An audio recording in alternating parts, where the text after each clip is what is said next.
That's pretty much the basics of those three and why they're important. So we've got the energy source, we've got our hormone source, we've got, building and maintaining of our muscle mass. So all three very important things that we need as we get older. Fat doesn't make us fat. Like that's the biggest misconception around fat. And yes, the wrong fats, like the crappy fats, the saturated stuff can be, yes.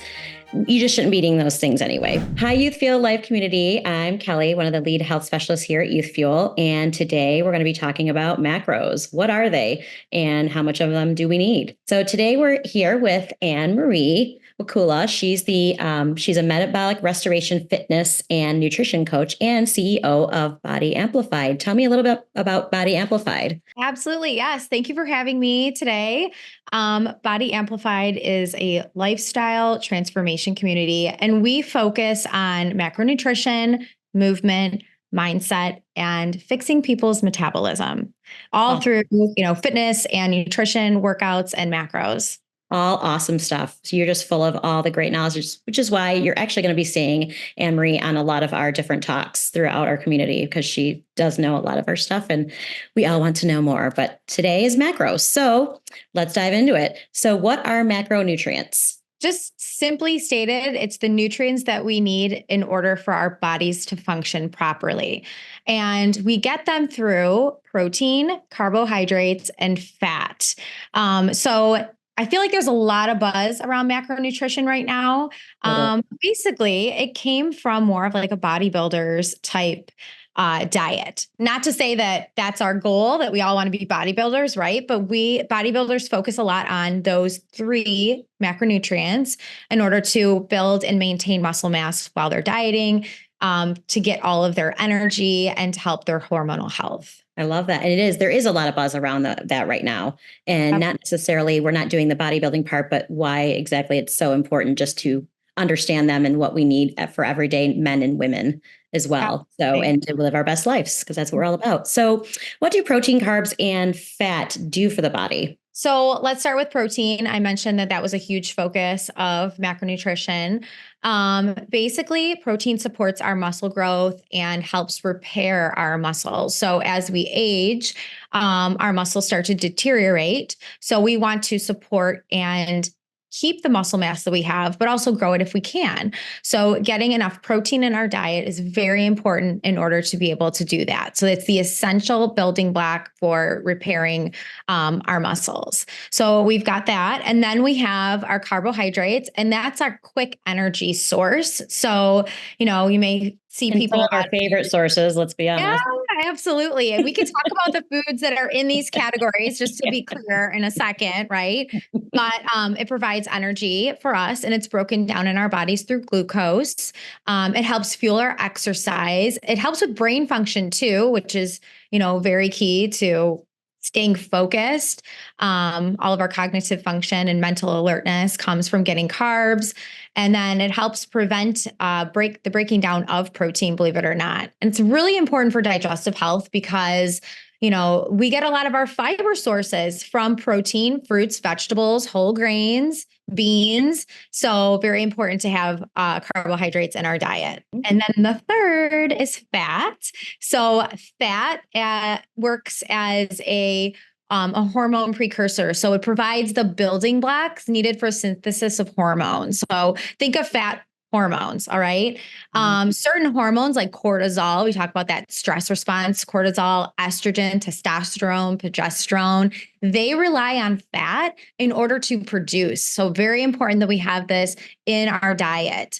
That's pretty much the basics of those three and why they're important. So we've got the energy source, we've got our hormone source, we've got building and maintaining of our muscle mass. So all three very important things that we need as we get older. Fat doesn't make us fat. Like that's the biggest misconception around fat. And yes, the wrong fats, like the crappy fats, the saturated stuff can be, yes. You just shouldn't be eating those things anyway. But, fat does not make us fat. So that's where I want to just kind of throw that statement in there, because that was a big misconception, especially you have a whole generation before us that was like, low fat, everything, which I think in turn probably causes like memory problems and things. Yeah, it does. So snack wells. Oh my gosh, I remember those. Oh, I know. And then they just up the sugar content in it. And everyone's like, I'm getting fat though. I can't lose the weight. And I'm like, well, It's all we're always learning. Portion control, right? Any one of too much of any of those three macronutrients, of course, can, make you gain weight if you're eating too much. So in that case, it's about portion control, which I feel like could be a whole nother topic for us. But it's a great segue into my next question for you, which is why is it so important to count the macros? All right. So, well, I want to share different categories, like different categories, so people have an idea of what I'm talking about when we're talking about macros. But it's basically it's more precise than counting calories, right? So if someone has a 2,000 calorie diet and they're just counting calories, you can eat anything in that 2,000 calorie diet. You can go to McDonald's, you can, just basically create your day or create your plate however you want it. You're not really looking at what it is. And I think for a lot of us, I know this because I do coach men and women. We grab for carbs first. So we grab for that quick source of energy because they always seem to be readily available for us. Crackers, chips, things like that, super easy to get. Whereas if you're looking at all three macronutrients, those are the things that your body specifically needs for different energy sources, like we talked about. So it helps with optimizing performance, supporting the muscle growth, and then facilitating weight management. Because if you're eating the proper portions of all three things, you're going to sustain your energy really nicely throughout the course of a day. Where if you're having, too many carbohydrates, you're getting that quick energy source and then you're crashing. We want to have energy from food all day long. So that's why it's important to look at those three things and not just look at calories. And even so, going one step further, if you are a person that's, eating a 2,000 calorie diet, and this person on the right, this is my left, this person on the right, like I said, going to McDonald's, more of a fast food, Starbucks thing, but we're still eating 2,000 calories. This person on the left is counting macros. I promise you their body composition will be completely different. Their fat to muscle, their energy, and their energy completely different. So that makes sense. That totally makes sense to me because again, and I never thought about it honestly. And I've dug into nutrition a ton. I'm very aware of what things do, but I never really understood and I never really looked into it. And this is kind of an aha moment, you explaining that of like, why it's so much better to count the macros that you're getting instead of just the calories, because calories can come from so many different sources that can be junk. Right.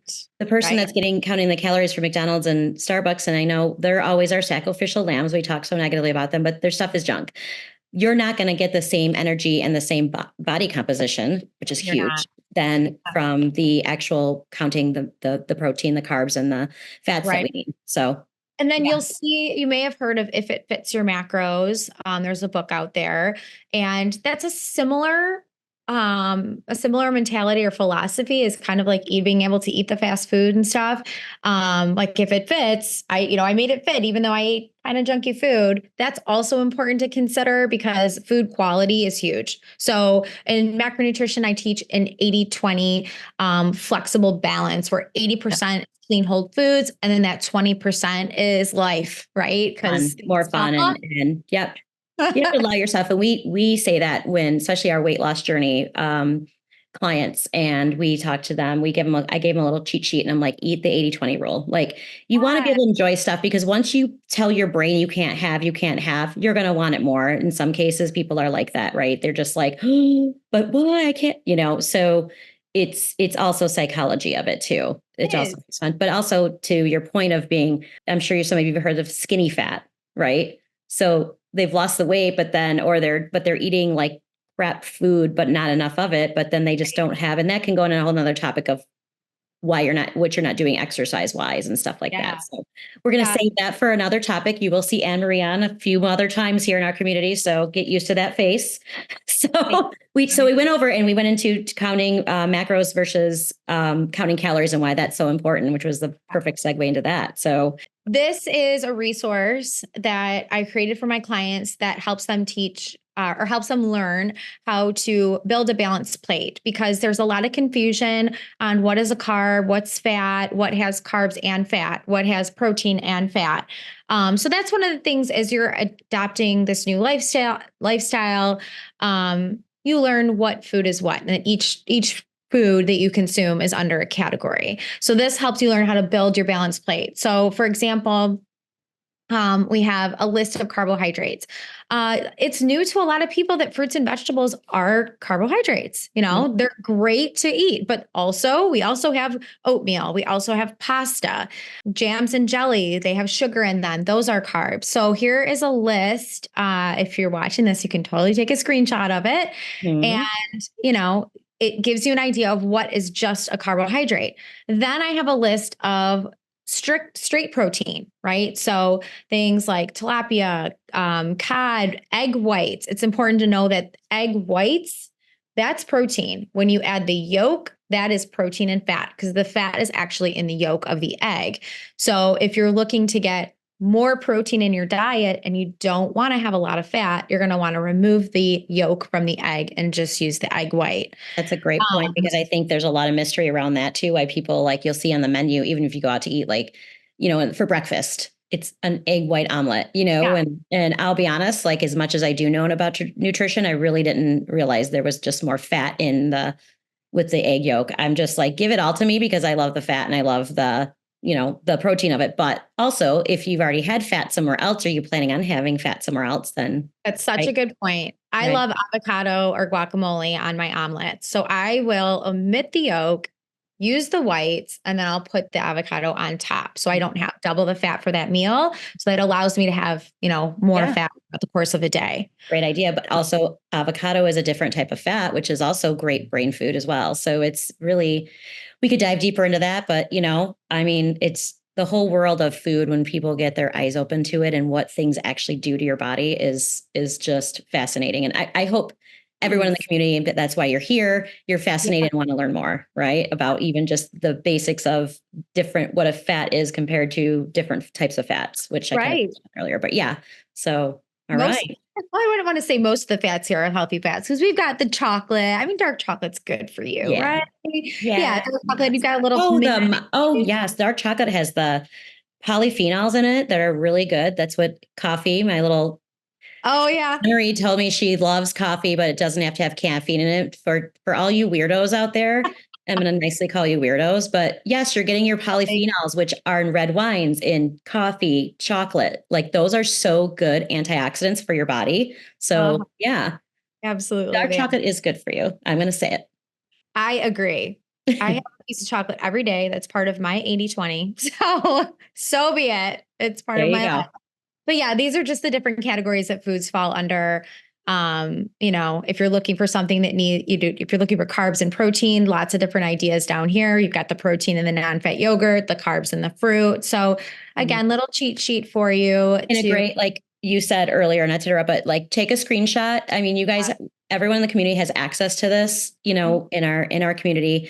But it's nice to have these quick, like, if anyone's ever done our weight loss journey, we put together, like I said, as kind of a cheat sheet of like the basics, the 80-20 rules, protein you should be having, things like this. And I tell people to put it on their phone, a screenshot, or print it out and hang it up. Same with this, take a screenshot of it so it's on your phone and you can reference it. It just makes life easier. And everything is always here for us. So yeah. When you're building your plate, if you build it around your protein source, what is my protein? Every time you go into a meal, you should be thinking, what is the weekend, right? Is what we're saying. Absolutely. Yeah. Yep. And then you add your carbs and your fat to it. Okay. So again, that's the basis of this whole little presentation, building your balanced plate. But I wanted you to see this. So if you actually want this resource, I can just give you that one pager and share it with everybody. You would love that. Thank you. Appreciate that. No problem. I have more questions for you. So I think we went over a few, because I have burning questions about macros. What ratio should I be tracking the macros at? Like, what the percentage, like the protein, carbs, and fat? A common starting point is 40-30-30. So 30% coming from protein, 30% coming from fat, and the rest coming from carbohydrates. So you'll see a lot of different things. out there. Some people say 25 grams to 30 grams per meal. So that might be helpful instead of figuring out, what are my ratios. If you're tracking on MyFitnessPal, you can put that ratio in there. Yeah, which is a great source for people. It's an app on your phone and it tracks all kinds of stuff, which is great. Yes. The ratios obviously can vary based on, your muscle building goals, your weight loss objectives, dietary preferences a little bit. I really do feel like that high protein is important. And obviously if there's any medical conditions, kidney function that you need to consider, I would definitely talk to your doctor first if you're changing your diet and you're going to be, consuming more protein just to make sure everything is, good to go. But those are being safe first. Yes, those are the basic ratios.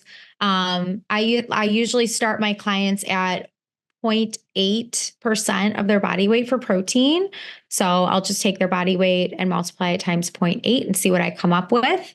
And then I divide it by 4 meals. So we do breakfast, lunch, dinner, and snack, and protein's divided evenly amongst each. So at the end of the day, you're not left with, 100 grams of protein going, well, Anne Marie said just egg whites because that's all I have left, right?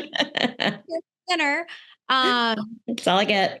But that's basically, the gist of how it goes down with trying to get it all in evenly throughout the day. Is just taking that big number and dividing it up.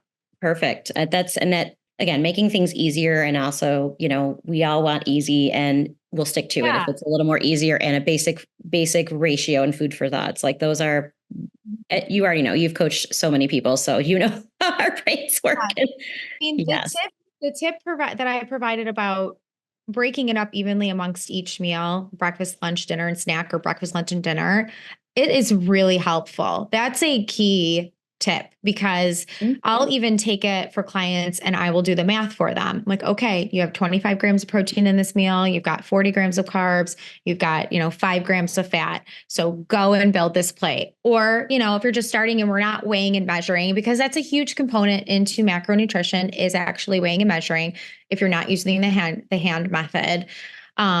So, just consider that, making sure that you're having protein. What kind of scale do you like? Is there one on Amazon that you can easily have? Like, I know, because people think, scales and then they get overwhelmed. They go to Amazon. They're like, which one?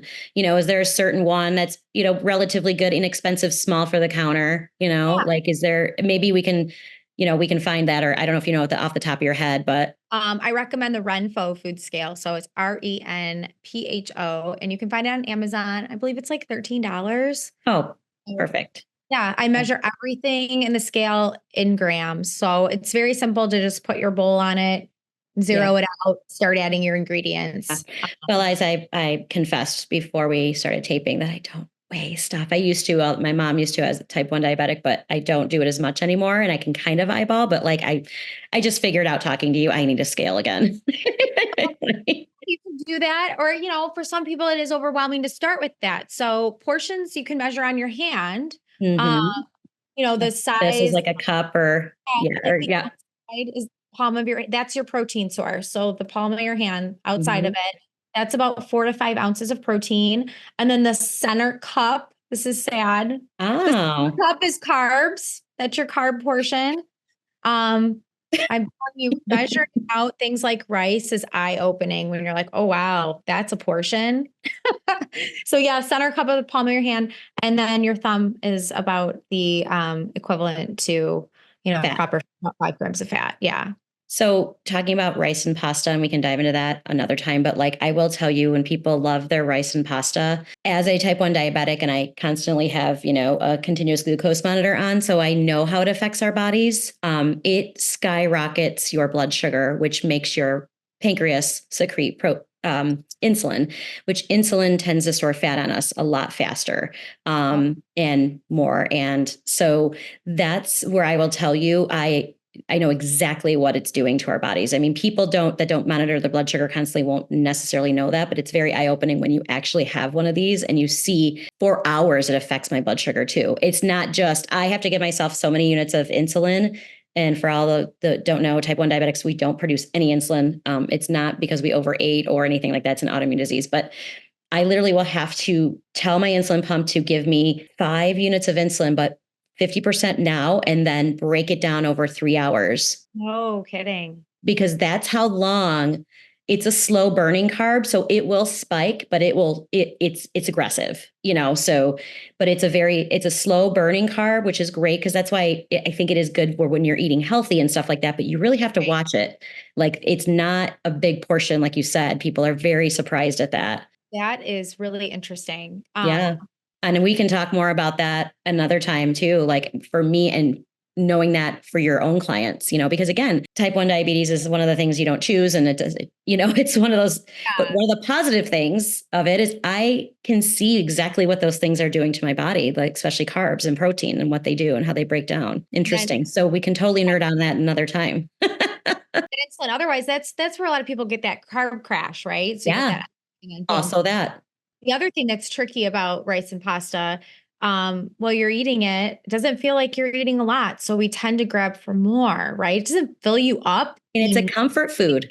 Yeah. And then all of a sudden you're like, oh, wow, I'm really feeling full, but in the moment you maybe just can keep adding on. That's why eating slow is really important too. If I can throw in another tip that has nothing to do with macros right now, I know. Slow and mindfully. Yeah. Well, that's why people should watch these whole things, because we are giving all kinds of tips and trips and food for thought that's really also beneficial to the macro stuff. But, we're just full of value around here.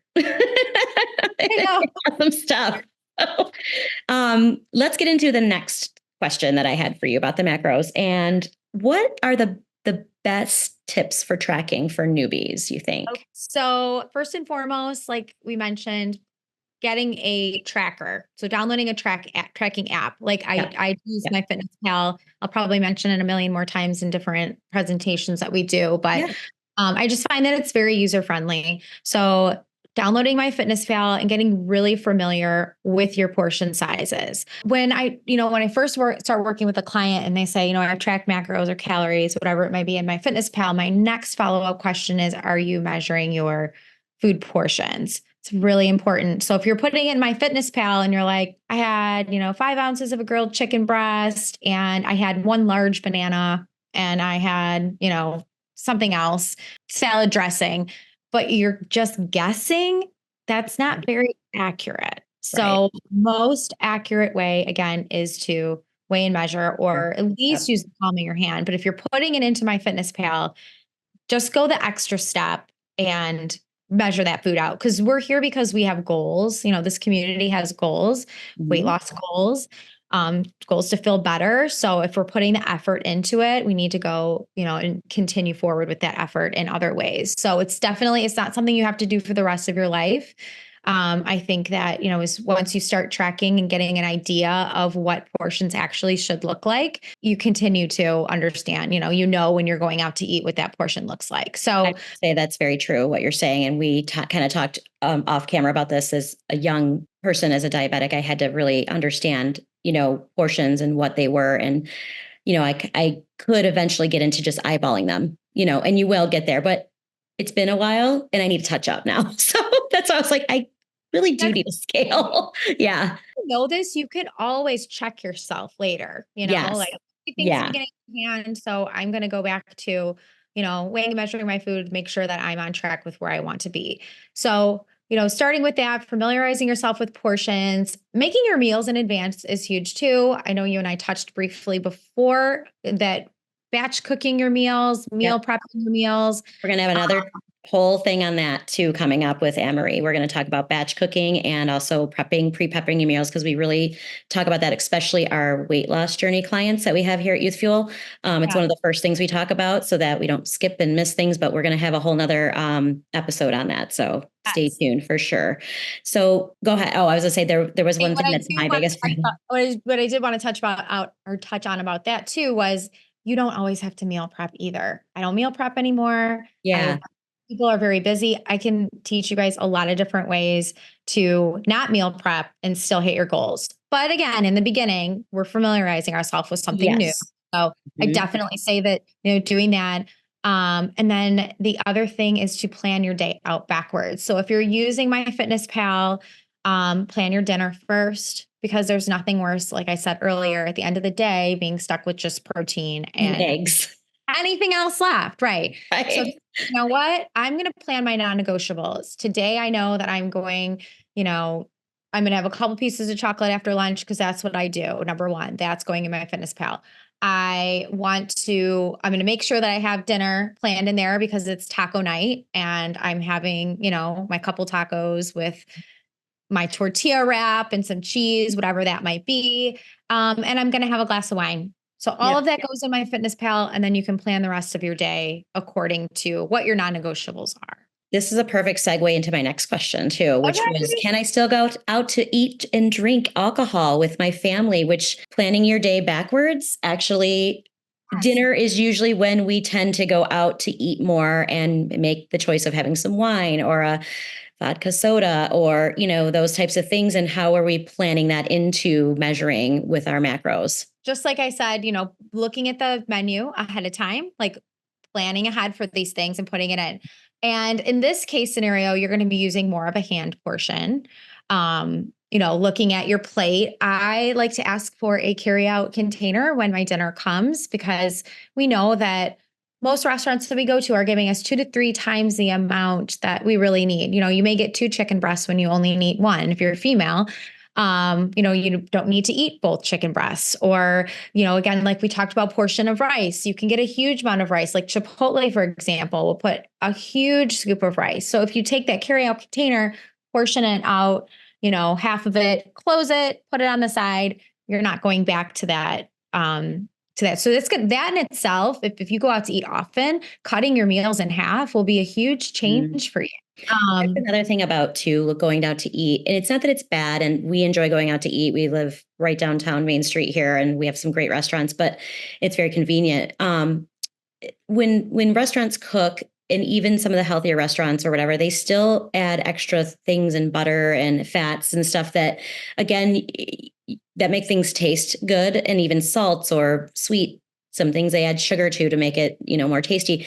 And again, we don't necessarily know exactly. So they're adding more things than we really are aware of when we go out to eat. So just that's always something to keep in mind too. It's not that you can't just always know that they're going to give you a bigger portion, and they're also going to probably have things in there that you wouldn't necessarily account for when you're cooking at home. So I do ask for my plate to be modified or my meal to be modified if I need to. I won't look at how dare you?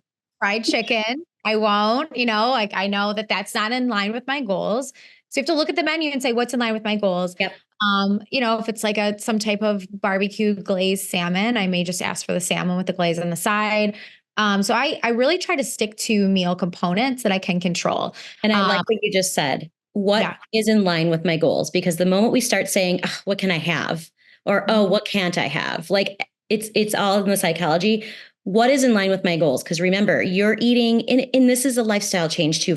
It should be a lifestyle change for people. But there are some times where you have a certain goal where, like, listen, I need to lose this many pounds, or, I shot up a few pesky pounds, or I need to, but most of this should be a lifestyle change for most of us. But we don't want to say the things like, we don't want to look at the menu and go, what can I have? Or it just sounds like, and then that's like set yourself up for failure. So what is in line with my goals?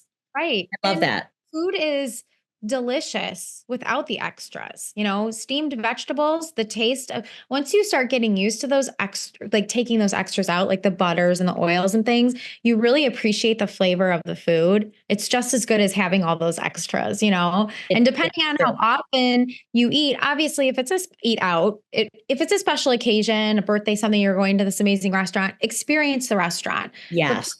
Week according to Friday night, I'm going to have this amazing meal, don't go out to eat 5 times, stopping here, there, and everywhere. Start preparing your food, eating fresh foods.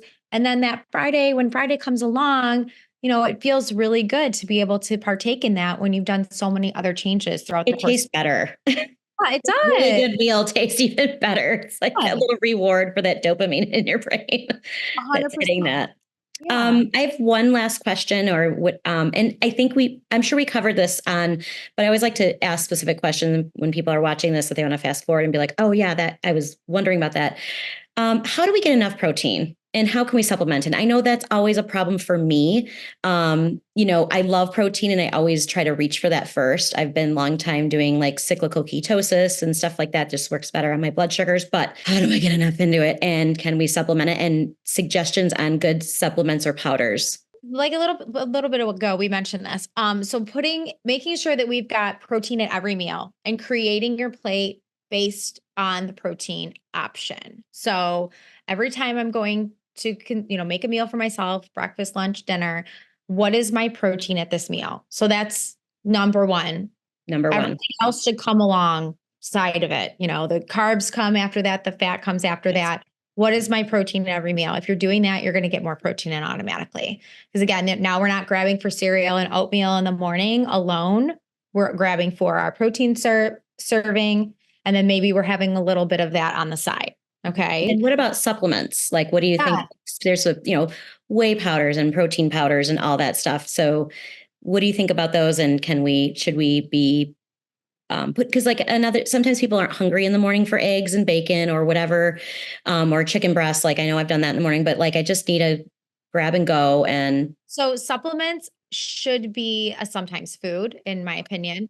When you are consuming foods in their most whole food form, you are burning more calories. So if you're making a protein shake, it doesn't take much to break down that protein shake, and your body's not burning as many calories from eating that. So I even think of the types of foods that I eat when I choose whole foods. Not only is it doing wonderful things for my body, but it's also takes me a little bit more calories to break down that whole food. So Kelly, I'm looking at you. I'm looking at myself here because I tend to do like my protein collagen powder in the morning and just kind of rely on that because I'm like not super hungry.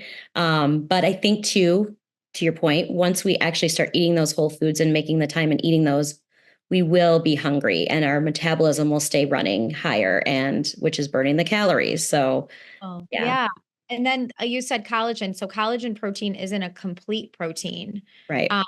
So that's something. So I can still have that, but I still have to put eggs or do something of actual protein. Yeah.